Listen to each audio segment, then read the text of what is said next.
ಹೆಸರು ಪ್ರೇಮ್ ಅದ ರೀ. ಯದ್ಲಾಪುರದಾಗ ಇದ್ದಾರೆ ನಾ. ನಂದು ರೇಷನ್ ಕಾರ್ಡು ಹೋಗ್ಯದ ರೀ.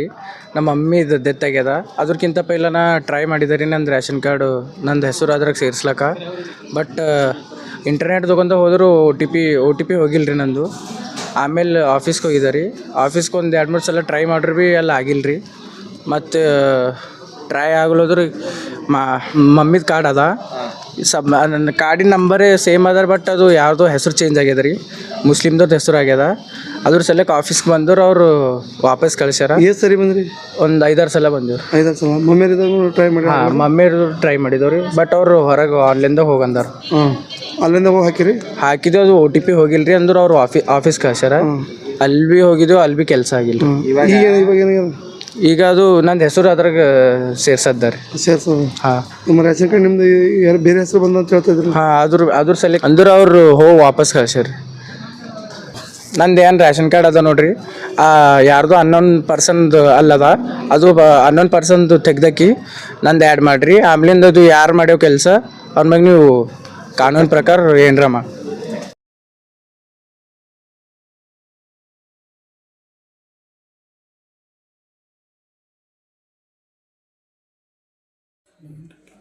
ಸರ್, ಒಂದೇ ration card name number same ಇದೆ ಸರ್. ಒಂದು ಹಿಂದೂ ಇದೆ, ಒಂದು ಮುಸ್ಲಿಮು ಆಗಿದೆ ಸರ್. ಒಂದೇ ನಂಬರ್ ಸೇಮ್ ಇದೆ.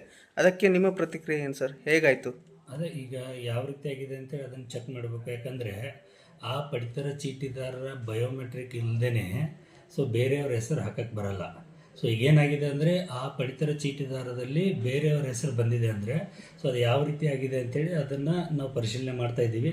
ಸೊ ನಮ್ಮ ಕೇಂದ್ರ ಕಚೇರಿಗೂ ಕಳಿಸ್ತೀವಿ. ಅದನ್ನು ಯಾವ ಲಾಗಿನಲ್ಲಿ ಆಗಿದೆ, ಯಾವ IP ಆಗಿದೆ, ಅದರ ಮಾಹಿತಿ ತೊಗೊಂಡು ಅದು ಕ್ರಮ ಕೈಗೊಳ್ತೀವಿ. ಯಾರು ಮಾಡಿದ್ದಾರೆ, ಯಾರು ಇದ್ದಾರೆ ಅವ್ರ ಮೇಲೆ ಕ್ರಮ ಕೈಗೊಳ್ತೀವಿ. ಆಮೇಲೆ ಆ ಕಾರ್ಡನ್ನು ಈಗ ಇಮಿಡಿಯೇಟಾಗಿ ಆ ಕಾರ್ಡನ್ನು ರದ್ದು ಮಾಡಿ ಅದನ್ನು ಯಾವ ರೀತಿ ಮಾಡಿದ್ದಾರೆ ಅನ್ನೋದನ್ನು ಪರಿಶೀಲನೆ ಮಾಡ್ತಾಯಿದ್ದೀವಿ. ಹೌದಾ ಸರ್, ಈ ಕಾರ್ಡ್ನ ಉದ್ದೇಶಪೂರ್ವಕವಾಗಿ ಮಾಡಿದಾರಾ ಅಥವಾ ಈಗ ಯಾವ ರೀತಿ ಮಾಡಿದಾರೆ ಅಂತಲೇ ಗೊತ್ತಾಗ್ತಾ ಇಲ್ಲ. ಯಾಕಂದರೆ ಬಯೋಮೆಟ್ರಿಕ್ ಇಲ್ಲದೇ ಹೆಸರು ಸೇರಿಸೋದಕ್ಕೆ ಬರೋದಿಲ್ಲ ತಂತ್ರಾಂಶದಲ್ಲಿ. ಸೊ ಈಗ ಗ್ರಾಮವನ್ನಾಗಲಿ ಕರ್ನಾಟಕವನ್ನಾಗಲಿ ಅರ್ಜಿ ಸಲ್ಲಿಸಬೇಕು. ಅರ್ಜಿ ಹಾಕೋ ಟೈಮಲ್ಲಿ ಅವರು ಬಯೋಮೆಟ್ರಿಕ್ ಇಲ್ಲದೇ ಬೇರೆಯವ್ರ ಹೆಸರನ್ನು ಹಾಕಕ್ಕೆ ಬರಲ್ಲ. ಸೊ ಈಗ ಬೇರೆಯವ್ರ ಹೆಸರು ಹಾಕಿದ್ದಾರೆ ಅಂದರೆ ಒಂದು ಅವರು ಬಯೋಮೆಟ್ರಿಕ್ ಕೊಟ್ಟಿರಬೇಕು, ಅಥವಾ ಯಾವ ರೀತಿ ಮಾಡಿದ್ದಾರೆ ಇದನ್ನು ನಾವು ಪರಿಶೀಲನೆ ಮಾಡಬೇಕಾಗಿದೆ.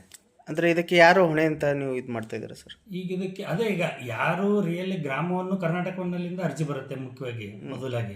ಸೊ ಅದು ಯಾರು ಮಾಡಿದ್ದಾರೆ ಅಂತೇಳಿ, ಯಾರು ಲಾಗಿನಲ್ಲಿ ಆಗಿದೆ, ಯಾವುದಾಗಿದೆ ಅಂತೇಳಿ ಪರಿಶೀಲನೆ ಮಾಡಬೇಕು. ಯಾವ ಗ್ರಾಮವನ್ನಲ್ಲಿ ಆಗಿದೆ ಅದಕ್ಕೆ ಅವ್ರಿಗೆ ಸಂಬಂಧಪಟ್ಟವ್ರಿಗೆ ಗ್ರಾಮವನ್ನು ಕೋಆರ್ಡಿನೇಟರ್ ಏನಿದಾರೋ ಅವ್ರಿಗೆ ನಾನು ಒಂದು ಪತ್ರ ಬರಿತಾ ಇದ್ದೀನಿ. ಈ ರೀತಿ ಆಗಿದೆ, ಯಾರು ಲಾಗಿನಲ್ಲಿ ಆಗಿದೆ ಅವ್ರ ಮೇಲೆ ಅವ್ರ ಗ್ರಾಮವನ್ನು ಫ್ರಾಂಚೈಸು ಏನಿದೆಯಲ್ಲ ಅದ್ರ ಮೇಲೆ ಕ್ರಮ ಕೈಗೊಳ್ಳೋಕ್ಕೆ ನಾನು ಬರಿತಾ ಇದ್ದೀನಿ.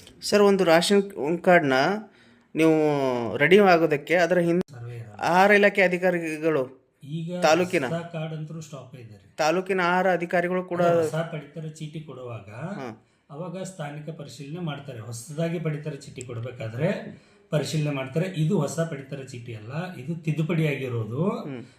ಈಗ ಪಡಿತರ ಚೀಟಿಯಲ್ಲಿ ಹೆಸರು ಸೇರ್ಪಡೆ ಮಾಡೋದು, ತೆಗೆಯೋದು ಓಪನ್ ಇದೆ, ಅದು ಚಾಲ್ತಿಯಲ್ಲಿದೆ. ಅದರಲ್ಲಿ ಬೇರೆಯವ್ರ ಕಾರ್ಡಲ್ಲಿ ಬೇರೆಯವ್ರ ಹೆಸರು ಬಂದಿದೆ. ಸೊ ಬಯೋಮೆಟ್ರಿಕ್ ಇಲ್ದೇನೆ ಅದು ಹೆಸರು ಆ್ಯಡ್ ಮಾಡಕ್ಕೆ ಬರಲ್ಲ. ಸೊ ಅದು ಯಾವ ರೀತಿ ಮಾಡಿದ್ದಾರೆ ಅನ್ನೋದನ್ನ ಈಗ ಪರಿಶೀಲನೆ ಮಾಡ್ತಾ ಇದ್ದೀವಿ. ಅಂದರೆ ಇದಕ್ಕೆ ನೇರ ಹೊಣೆ ತಾಲೂಕಿನ ಅಧಿಕಾರಿಗಳು ಅಂತ ಹೇಳ್ತಾ ಇದ್ದಾರೆ? ಅಲ್ಲ, ನೇರ ಹೊಣೆ ಫಸ್ಟ್ ಗ್ರಾಮವನ್ನು ಕರ್ನಾಟಕವನ್ನು ಏನು ಫ್ರಾಂಚೈಸಿಗಳಿದಾವೋ ಅವ್ರು ಯಾವ ರೀತಿ ಅರ್ಜಿ ಹಾಕಿದಾರಂತ ಬೇಕಾಗುತ್ತೆ ಈಗ. ಯಾಕಂದ್ರೆ ಅಲ್ಲಿ ಫ್ರಾಂಚೈಸಿ ಅವರು ತಾಲೂಕು ಅಧಿಕಾರಿಗಳಲ್ಲ, ಅವರು ಔಟ್ಸೈಡ್ ಪರ್ಸನ್ಸ್ ಇದ್ದಾರೆ. ಗ್ರಾಮವನ್ನು ಕರ್ನಾಟಕವನ್ನದವರು ಅರ್ಜಿ ಹಾಕ್ಬೇಕಂದ್ರೆ ಪಡಿತರ ಚೀಟಿಯಲ್ಲಿರೋದು ಬಯೋಮೆಟ್ರಿಕ್ ಬೇಕು. ಈಗ ಯಾರ್ದು ಅವ್ರದ್ದು ಇಲ್ಲದೆ ಬೇರೆಯವ್ರದ್ದು ಹಾಕೊಂಡಿದ್ದಾರೆ, ಬಯೋಮೆಟ್ರಿಕ್ ಇಲ್ಲದೇ ಯಾವ ರೀತಿ ಮಾಡಿದ್ದಾರೆ ಅನ್ನೋದು ಈಗ ತಾಂತ್ರಿಕವಾಗಿ ಅದನ್ನು ಪರಿಶೀಲನೆ ಮಾಡಬೇಕಾಗಿದೆ. ಯಾವ ರೀತಿ ಏನು ಸಾಫ್ಟ್ವೇರಲ್ಲಿ ಏನಾದರೂ ಮಿಸ್ಟೇಕ್ ಇದೆಯಾ ಅಥವಾ ಯಾವ ಥರನಾಗಿ ಮಾಡಿದ್ದಾರೆ ಅನ್ನೋದನ್ನು ಈಗ ನಾವು ಪರಿಶೀಲನೆ ಮಾಡಬೇಕಾಗಿದೆ ಅದನ್ನು. ಹಾಗಾದರೆ ತಾಲೂಕಿನ ಅಧಿಕಾರಿಗಳು ಯಾವುದೇ ರೀತಿಯಿಂದ ಸರ್ವೆ ಮಾಡಿಲ್ವಾ ಸರ್? ಅಲ್ಲ, ಹೊಸ ಪಡಿತರ ಚೀಟಿಗೆ ಮಾಡ್ತಾ ಇರ್ತಾರೆ ಸರ್ವೆನ. ಇದು ಹೊಸ ಪಡಿತರ ಚೀಟಿ ಅಲ್ಲ ಅಂತ ಹೇಳ್ತಾ ಇದ್ದೀನಿ. ಈಗ ಇರೋ ಪಡಿತರ ಚೀಟಿಲಿನ ಅಮೆಂಡ್ಮೆಂಟ್ ಮಾಡಿದ್ದಾರೆ. ಹೊಸ ಪಡಿತರ ಚೀಟಿಗೆ ಅವರು ಫಿಸಿಕಲಿ ಮನೆಗೆ ವೆರಿಫೈ ಮಾಡಬೇಕು, ಎಲ್ಲ ಮಾಡಬೇಕು. ಇದು ಹೊಸದಾಗಿ ಪಡಿತರ ಚೀಟಿ ಆಗಿಲ್ಲ. ಇದು ಪಡಿತರ ಚೀಟಿ ಇರೋದನ್ನ ತಿದ್ದುಪಡಿ ಆಗಿದೆ, ತಿದ್ದುಪಡಿ ಓಪನ್ ಆಗಿದೆ. ಅದು ಈಗ ಒಂದು ನ್ಯಾಯಬೆಲೆ ಅಂಗಡಿಯಿಂದ ಇನ್ನೊಂದು ನ್ಯಾಯಬೆಲೆ ಅಂಗಡಿ, ಒಂದು ಊರಿಂದ ಇನ್ನೊಂದು ಊರಿಗೂ ಪಡಿತರ ಚೀಟಿಗಳು ಟ್ರಾನ್ಸ್ಫರ್ ಆಗೇ ಆಗ್ತಾ ಇರುತ್ತೆ. ಈಗ ಔರಾದಲ್ಲಿರೋದು ಬೀದರ್ಗೆ ಬರ್ತಿರ್ತಾರೆ, ಬೀದರ್ಲಿರೋರು ಬಸವ ಕಲ್ಯಾಣ ಹೋಗ್ತಾರೆ. ಸೊ ಆ ಥರ ಆಗ್ತಾನೆ ಇರುತ್ತೆ. ಬಟ್ ಇದು ಅಕ್ರಮವಾಗಿ ಆಗಿದ್ರೆ ಅದು ಯಾವ ರೀತಿ ಮಾಡಿದ್ದಾರೆ ಅನ್ನೋದನ್ನು ಪರಿಶೀಲನೆ ಮಾಡಬೇಕಾಗಿದೆ ಈಗ. ಯಾಕಂದರೆ ಬಯೋಮೆಟ್ರಿಕ್ ಇಲ್ದೇ ಅವರು ಈಗ ಪಡಿತರ ಚೀಟಿದಾರರಿಗೆ ಹಕ್ಕಿದೆ, ಅವ್ರು ತಮ್ಮದು ಎಲ್ಲಿ ಬೇಕಾದರೂ ಪಡಿತರ ಚೀಟಿನ ಚೇಂಜ್ ಮಾಡ್ಕೋಬೋದು. ಈ ನ್ಯಾಬಲ್ ಅಂಗಡಿ ಬೇಡ, ನಾನು ಈ ಊರು ಬೇಡ, ಮನೆ ಶಿಫ್ಟ್ ಮಾಡ್ತಿರ್ತಾರೆ, ಒಂದು ಊರಿಂದ ಇನ್ನೊಂದು ಊರಿಗೆ ಬರ್ತಾರೆ, ಅವ್ರು ಚೇಂಜ್ ಮಾಡ್ಕೋಬೋದು, ಅದರಲ್ಲಿ ಅವ್ರಿಗೆ ಇದಿರುತ್ತೆ. ಬಟ್ ಇದು ಅವ್ರು ಇಲ್ಲದೇ ಮಾಡಿದ್ದಾರೆ ಅಂದರೆ ಯಾವ ರೀತಿ ಮಾಡಿದ್ದಾರೆ ಅಂತ ಪರಿಶೀಲನೆ ಮಾಡಬೇಕಾಗಿದೆ ಇದು. ಸರಿ ಸರ್.